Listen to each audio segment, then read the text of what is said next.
Si on se penche plus sur l'Europe, on voit que nous, on a un deuxième problème. On a le problème de l'énergie qu'on a traité tout à l'heure, mais on a aussi maintenant le problème de la monnaie qui est devenu vraiment notre faiblesse, puisqu'on voit que l'euro dégringole par rapport j'allais dire à toutes les monnaies, mais disons à beaucoup d'autres monnaies, parce que le livre sterling arrive à faire l'exploit d'être aussi, voire pire que l'euro. Ceci dit, les Anglais s'en tirent toujours, donc il ne faut pas s'inquiéter pour l'Angleterre. C'est un peuple qui est habitué au coup dur. Mais ils s'en tirent toujours, donc c'est nous qui finirons par souffrir. Mais l'euro est devenu un véritable problème pour vous. Vous pensez qu'on a des chances de redresser la barre de l'euro, là, ou qu'on est effectivement dans une crise qui risque de tuer l'euro, hein. C'est-à-dire que beaucoup d'économistes commencent à dire que l'euro est en risque de survie, là, actuellement. Est-ce que vous partagez cette idée, ou est-ce que vous pensez que non, c'est une étape difficile et que maintenant on a une banque centrale qui a réalisé le problème et qui commence à remonter les taux d'intérêt, justement parce qu'elle s'est aperçue que cette politique de taux zéro n'était plus tenable? Bon, alors l'euro, c'est un peu plus gros que la livre sterling, mais les problèmes sont les mêmes.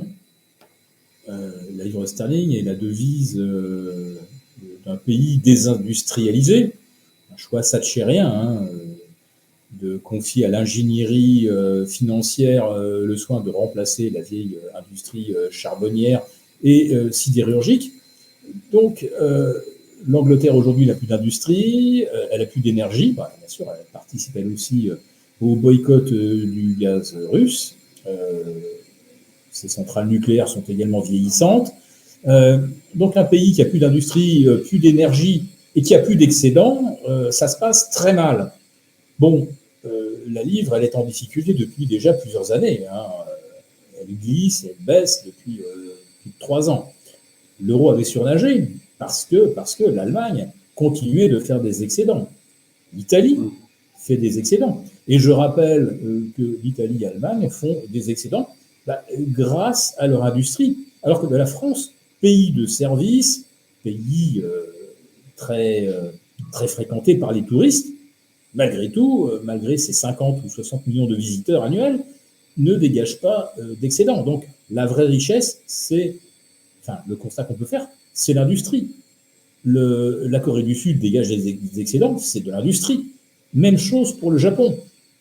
Quant aux États-Unis, ils sont en déficit permanent et pourtant on nous les cite toujours en exemple comme étant le pays où on a, Facebook, Amazon, etc.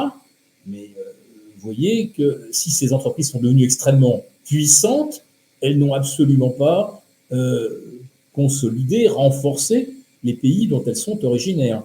Donc, si demain l'énergie ne redescend pas rapidement à des prix qui rendent la production industrielle concurrentielle, et donc il faudrait que par rapport à aujourd'hui, le prix du gaz redescende de 70 ou 75% pour que l'Allemagne refasse des excédents, l'euro devient donc, comme la livre, la devise d'une zone économique qui est en déficit structurel, où l'industrie va se délocaliser. Où est-ce qu'ils vont aller? Je ne sais pas. J'imagine que les Américains n'attendent que ça, de voir Arcelor produire plus du côté de Pittsburgh. Je ne sais pas. Mais on ne peut produire de la richesse que si on a les moyens de produire à bas coût. C'est ce qui faisait justement la puissance de ce couple russo-européen, c'est qu'il nous fournissait de l'énergie à un prix plus concurrentiel que le shale oil américain, même si les Américains pourraient doubler, si on veut, leur production. Le coût de revient est extrêmement élevé et donc ça n'aurait jamais concurrencé le gaz russe. Donc sans gaz russe, je dis, notre modèle, il est mort. Voilà mon diagnostic. Je ne vois pas par quoi l'Europe va s'en tirer. Des fois, on se rêve en train de créer, je ne sais pas, le prochain Amazon ou ou le prochain Facebook. Bon, Facebook divisé par 2, d'accord. Mais voilà. Est-ce qu'avec un nouveau secteur d'activité et lequel on va pouvoir dégager à nouveau des excédents qui vont faire que l'euro est une devise sexy? Voilà. Alors, maintenant que ça, on se prend en pleine face le constat que, évidemment, l'euro est une monnaie dysfonctionnelle depuis 20 ans. Et tous ceux que vous avez interviewés avant moi en sont d'accord. L'euro est dysfonctionnel, mais jusqu'à présent, on survivait parce que, grâce aux excédents allemands, néerlandais, italiens, etc., bon, ça tenait à peu près la route. Maintenant, on découvre que la fameuse balance des paiements, Target 2, entre l'Allemagne et les pays du Sud, on est maintenant à 1230 ou 40 milliards de déséquilibre. Autrement dit, il y a 1240 qui sont dus à l'Allemagne et qui a jusqu'à présent eu la bonté de ne pas les réclamer. Bon, maintenant que l'Allemagne ne fait plus d'excédent, comment ils vont payer la retraite de M. Schulz? Voilà. Donc, l'euro, d'un seul coup, on va découvrir ce qu'il est vraiment. Ce n'est plus la devise d'une zone qui produit de la richesse et fait des excédents, et c'est une zone où, demain, on va peut-être se tirer dans les pattes, chacun réclamant à l'autre ce qu'il devait et qu'il n'a pas versé depuis 20 ans, parce qu'on pouvait encore fermer les yeux et faire comme si tout allait bien. C'est ça. Tant que c'est l'abondance, tout se passe bien, mais quand on est dans la rareté, quand chaque pays arrive dans la rareté, il va commencer à demander des comptes aux autres et surtout à plus vouloir leur prêter quoi que ce soit. Donc on va commencer à se tirer un peu la bourre pour essayer de tirer notre épingle du jeu. Ça va devenir très compliqué. Mais tout ça, c'est vraiment. Moi, j'aime bien l'euro parce que pour moi,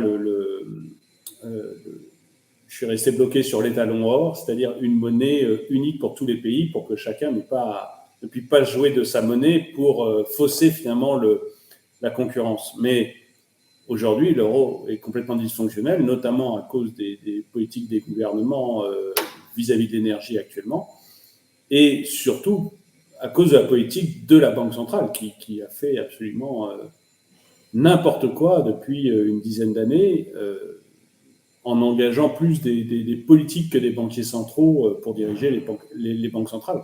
Donc c'est devenu complètement aberrant. C'est ce qu'on disait au départ. Le départ, c'est 2008, c'est l'automne 2008, où on fait le bail-out général pour éviter le système de s'effondrer. Donc on distribue de l'argent à tout le monde, enfin, aux banquiers. Et voilà, on se dit, est-ce que on revient à des fonctionnements, je dirais presque académiques, ou bien documentés par toutes les écoles, que ce soit le Mont Pèlerin et dans la même filiation, l'école de Chicago. Donc on en revient à des principes un peu friedmaniens, on ne doit créer du crédit qu'à hauteur de la richesse qu'on espère produire. Ou est-ce qu'on se lance dans cette fuite en avant? Donc oui, on s'est bien lancé dans cette fuite en avant. Et là, aujourd'hui, on arrivait, d'ailleurs fin 2021, au constat que rien n'allait plus, puisque ça y est, la création monétaire, la créature expérimentale était en train d'échapper, c'est-à-dire que le stockage de la surliquidité dans les marchés ne suffisait plus et que d'un seul coup, ceux qui avaient ces actifs un peu virtuels, cette monnaie sortie de nulle part, se sont dit il faut qu'on commence à acheter des choses concrètes.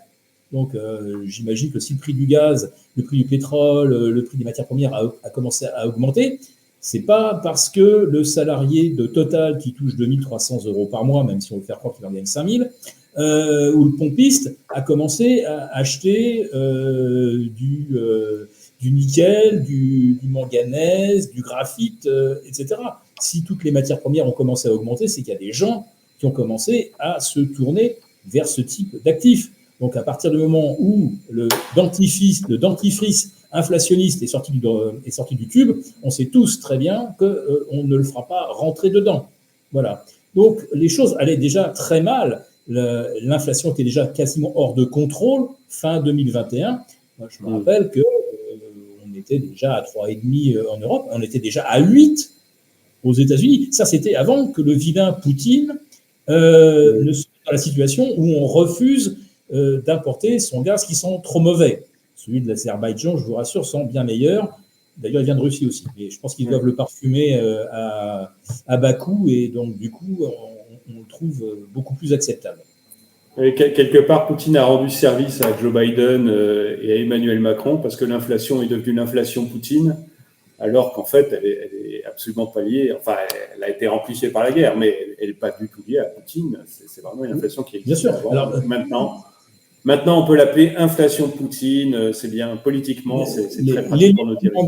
L'élément de langage a été lâché d'ailleurs par Joe Biden 10 jours après l'invasion de l'Ukraine. Donc l'élément de langage était déjà prêt.